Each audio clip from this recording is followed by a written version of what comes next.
Assalamualaikum warahmatullahi wabarakatuh. Saya, Yenaris Erianingsi, hari ini akan membawakan materi tentang sistem pencernaan pada manusia. Nah, sebelum kita menuju ke materi tersebut, kita harus tahu dulu tujuan dari pembelajaran hari ini. Yang pertama, yaitu mengetahui nutrisi dalam makanan.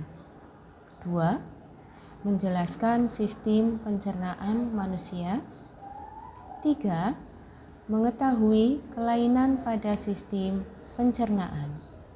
Langsung saja untuk materi yang pertama, yaitu nutrisi dalam makanan. Terdiri dari karbohidrat, contohnya ubi kayu, ubi jalar, padi, kentang, dan jagung. Protein, contohnya tempe, tahu, daging. Lemak, contohnya alpukat, susu, keju, dan kelapa. Vitamin, contohnya berbagai ragam buah-buahan. Dan mineral, contohnya beragam kacang-kacangan. Nah, semua bahan-bahan makanan tersebut adalah nutrisi yang dibutuhkan oleh tubuh kita.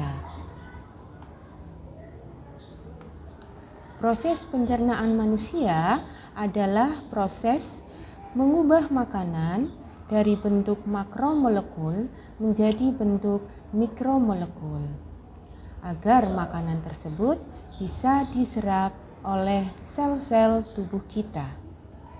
Nah, untuk contoh makromolekul dan mikromolekul adalah untuk makromolekul, contohnya karbohidrat akan dirubah menjadi mikromolekul menjadi glukosa. Protein akan dirubah menjadi asam amino. Lemak akan dirubah menjadi asam lemak dan gliserol. Nah, mikromolekul itu adalah zat-zat yang mudah diserap oleh tubuh kita. Yang kedua, sistem pencernaan. Ada dua macam. Yang pertama, saluran pencernaan, yaitu saluran yang dilewati oleh makanan, meliputi mulut, kerongkongan, lambung, usus halus, usus besar, dan anus. 2. Kelenjar pencernaan, yaitu organ tubuh kita yang bisa mengeluarkan enzim untuk membantu proses pencernaan makanan, yaitu terdapat di mulut, lambung, usus halus, pankreas, dan hati. Kita bahas satu persatu untuk alat-alat pencernaan. Pertama adalah mulut. Di dalam mulut ada 3 macam bagian untuk membantu pencernaan, yaitu gigi, air ludah, dan lidah. Gigi fungsinya untuk memotong dan mengoyak makanan, sehingga pencernaan dalam mulut yang dilakukan oleh gigi termasuk pencernaan mekanik. Air ludah menghasilkan enzim namanya enzim petialin yang fungsinya mengubah amilum menjadi maltosa. Nah, pencernaan yang dibantu oleh enzim ini disebut pencernaan kimiawi. Kemudian lidah. Fungsinya adalah untuk memindahkan makanan di dalam mulut. Nah, pencernaan dalam mulut fungsinya merubah makanan agar menjadi lebih lembek dan dibentuk bulat yang disebut dengan bolus. Yang kedua, faring dan esofagus atau kerongkongan.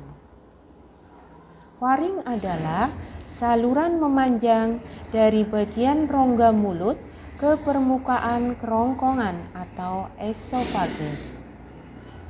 Di dalam esofagus terdapat gerakan seperti meremas dan mendorong makanan secara perlahan menuju ke lambung yang disebut dengan gerak peristaltik.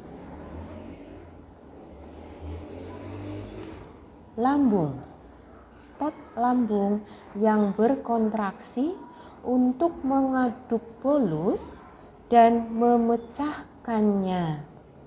Nah, pencernaan seperti ini yang terjadi di dalam lambung termasuk pencernaan mekanik karena dibantu oleh otot-otot yang ada di dalam lambung.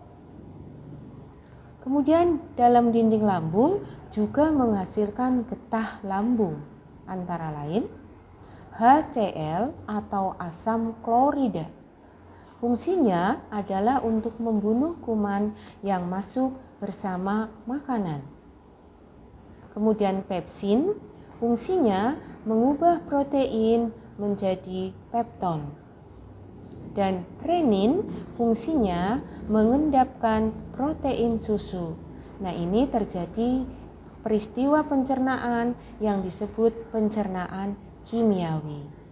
Jadi dalam lambung terjadi proses pencernaan dengan dua cara, yaitu pencernaan mekanik dan pencernaan kimiawi.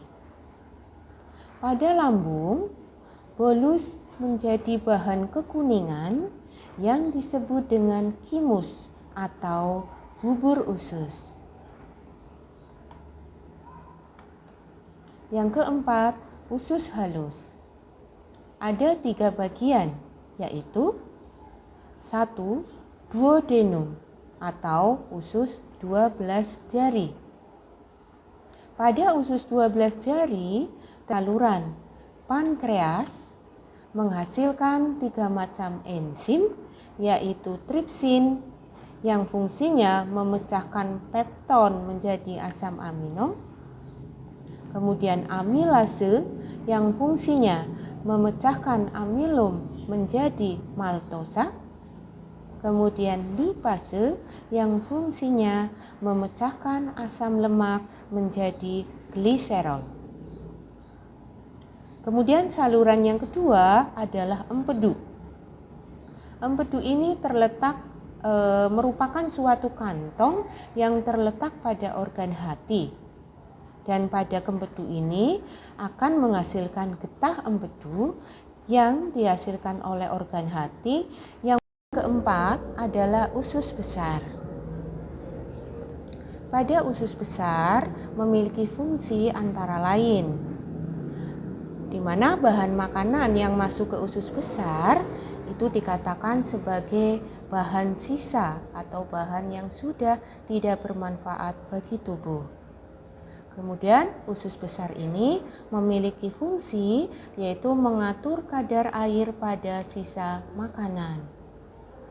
Dan di dalam usus besar terdapat mikroorganisme yang sangat penting bagi proses pencernaan, yaitu untuk membantu proses pembusukan makanan yang disebut dengan bakteri Escherichia coli. Silakan anak-anak perhatikan untuk animasi dari usus besar.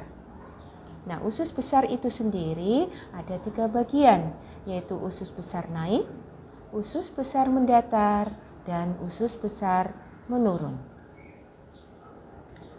Kemudian kita lanjut ke bagian yang ketiga dari proses pembelajaran kali ini, yaitu tentang kelainan pada sistem pencernaan. Nah, gangguan atau kelainan pada sistem pencernaan itu antara lain. Yang pertama adalah gondong, kemudian tukak lambung atau sering disebut dengan penyakit emah, kemudian diare,